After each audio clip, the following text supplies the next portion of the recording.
Video সকল দর্শক বন্ধুকে আবারও স্বাগতম জানাচ্ছি আমার ইউটিউব চ্যানেলে। আর যারা নতুন বন্ধু তাদেরকে আমন্ত্রণ জানাচ্ছি চ্যানেলটি সাবস্ক্রাইব করে পাশে থাকার জন্য। Here I am requesting to my all of new viewers and friends who are just now connected through this YouTube video or cooking video. Please subscribe my YouTube channel and stay connected. And আমার রান্নার ভিডিওটি যদি কোনো অংশ আপনাদের ভালো লেগে থাকে সেক্ষেত্রে বিনীত অনুরোধ জানাচ্ছি ভিডিওটি লাইক এবং শেয়ার করে পাশে থাকার জন্য। If you guys are enjoy my cooking video of any of parts, so please don't hesitate to give a like and share with your near and dear ones, because your each and every like, video full watch and channel subscribe, it's increasing our video reach, so it's kind of a blessings and don't hesitate to bless us. তো বন্ধুরা, আজকের রেসিপিটি হচ্ছে খুবই দুর্দান্ত স্বাদের বাঙালির অত্যন্ত প্রিয় একটি নিরামিষ রেসিপি, এবং এটা হচ্ছিল সর্ষে দিয়ে কাঁচা টমেটোর একটি কারি। তো কীভাবে বানাচ্ছি তো চলুন তাহলে দেখে নিই।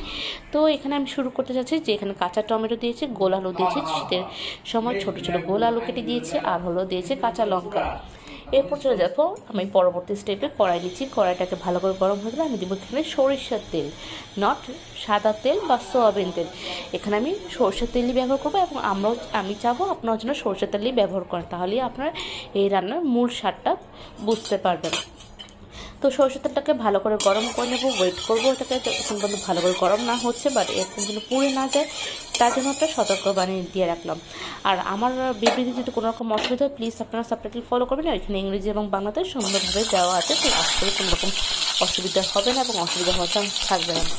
তো তেলটি ভালো করে গরম হয়ে গেলে আমি এখানে প্রথমে গোল আলুগুলো যে আমি দুভাগে কেটে নিয়েছি সেটা আমি প্রথমে দিয়ে দিব, এবং দিয়ে আমি ভাজা শুরু করবো, এবং তার সময় আমি দিয়ে দেবো পরিমাণ মতো লবণ, আর তার সাথে দিব কিছু ময় মশলা। কী ময় মশলা দিচ্ছি সেটা আমরা দেখে নিচ্ছি। তো দিয়ে দেব এখানে কিছু হলুদের গুঁড়ো, দিয়ে কিছুক্ষণ ভাজা ভাজা করে নিয়ে নিব যতক্ষণ পর্যন্ত হালকা বাদামি রঙে পরিণত না হচ্ছে।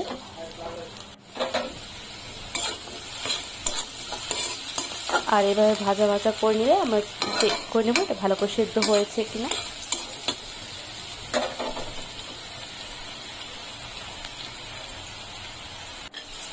তো এভাবে 3 থেকে 4 মিনিট ভাজা ভাজা হয়ে গেলে আমি এটা অন্যটি পাত্রে ট্রান্সফার করে নিব।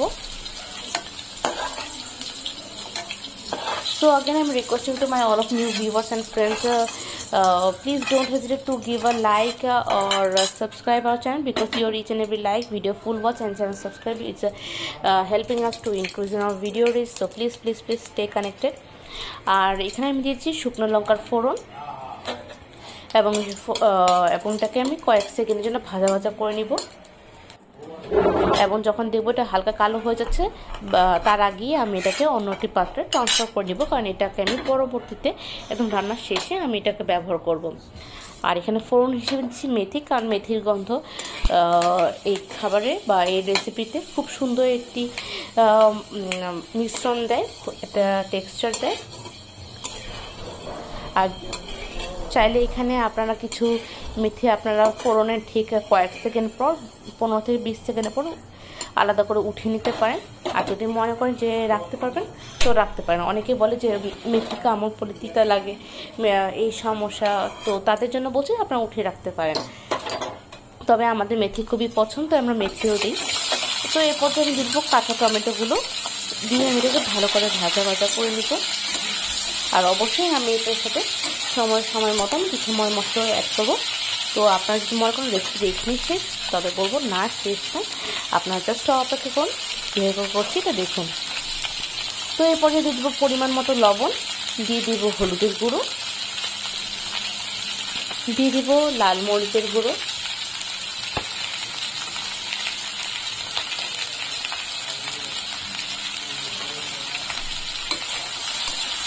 দিয়ে বেশ কিছুক্ষণ ভাজা ভাজা করে নিয়ে নিব। 3 থেকে 4 মিনিটের মতো ভাজা ভাজা করব।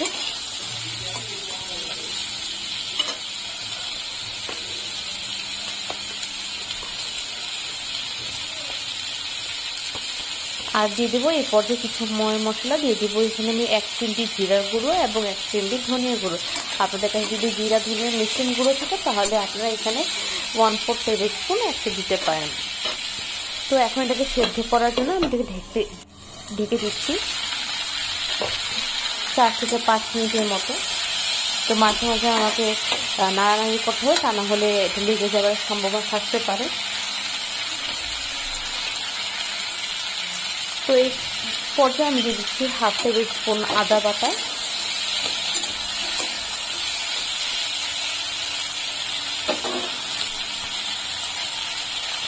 দিয়ে দেবো ভেজে রাখা আলুগুলো, দিয়ে আবার বেশ কিছুক্ষণ নাড়ানাড়ি করে নেব আমি।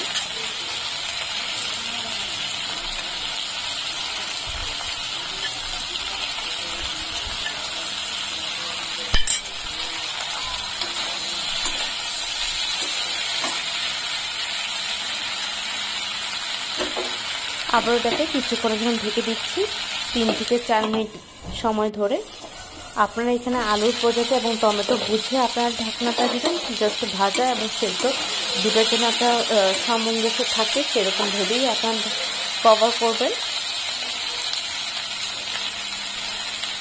তো এমন অবস্থায় আমি দিচ্ছি সামান্য জল, এটা ঝোলের জন্য কোনো কাজ করবে, এটা সেদ্ধ করতে বা এটাকে একটা মাখা মাখা একটা মিশ্রণ করতে এটা হেল্প করবে, তাই আমি এখানে দিচ্ছি জল দিয়ে। আমি আবার কিছুক্ষণের জন্য ঢেকে দিচ্ছি 3 থেকে 4 মিনিট, কারণ আগে যেহেতু 4-5 মিনিট নিয়ে নিচ্ছি, তো এই ক্ষেত্রে অনেক কম সময় লাগবে। তো আমরা দেখতে পাচ্ছি যে কাঁচা টমেটো অনেকটা জলপাইয়ের রং হয়ে যাচ্ছে। তো এই পর্যায়ে আমি দিয়ে দেবো কাঁচা লঙ্কা চেরা, এটা সম্পূর্ণ নিজেদের পরিবার বা আপনাদের স্বাদ অনুসারে ঝালটা ব্যবহার করবেন।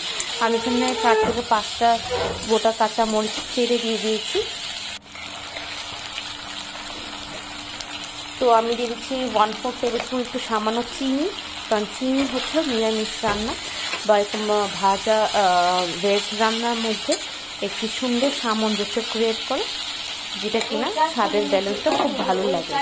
এটা কোনো রকম মিষ্টি বানাতে কোঅপারেট করে না, এটা স্বাদের জন্য এটা দেওয়া হয়, টেস্টটা ঠিক রাখার জন্য। তো আর এখানে দিচ্ছি আমি 1 টেবিল স্পুন সরষে বাটা। তো সরষে বাটাটা কীভাবে করা হয় এটা আমি আমার অন্যান্য রেসিপি আমি অনেকবার দেখেছি, তো এখানে আর এটা কভার করলাম না, তাহলে ভিডিও অনেক বড় হয়ে যায়, তখন আবার আপনারা বলবেন যে ভিডিও অনেক লম্বা হয়, দেখতে অনেক টাইম লাগে। তো আপনাদের কথা ভেবে আমি এটা শর্টকাট করেছি। আর একদম শেষ পর্যায়ে আমি দিয়ে দেবো ধনেপাতা কুচি, আর ওই যে ভেজে রেখেছিলাম শুকনো লঙ্কা, ওটাকে আমি জাস্ট ক্রাস্ট করে আমি দিয়ে দিচ্ছি। আর এভাবে করে ঝটপটভাবে রেডি হয়ে গেছে নিরামিষ একটি টমেটো কারি রেসিপি, যেটা কিনা আমরা বলি সরিষা tomato.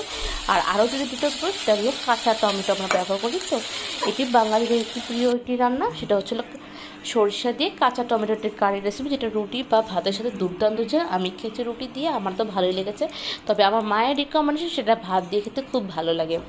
So please let us know your valuable comments in our comment section, that how you guys are enjoy it, because your each and every comments always motivate us to post something different and unique recipe towards you. তো বন্ধুরা কেমন লাগলো অবশ্যই জানাবেন, কারণ আপনাদের মন্তব্যগুলো সবসময় আমাদের উৎসাহের কারণ হয়ে থাকে।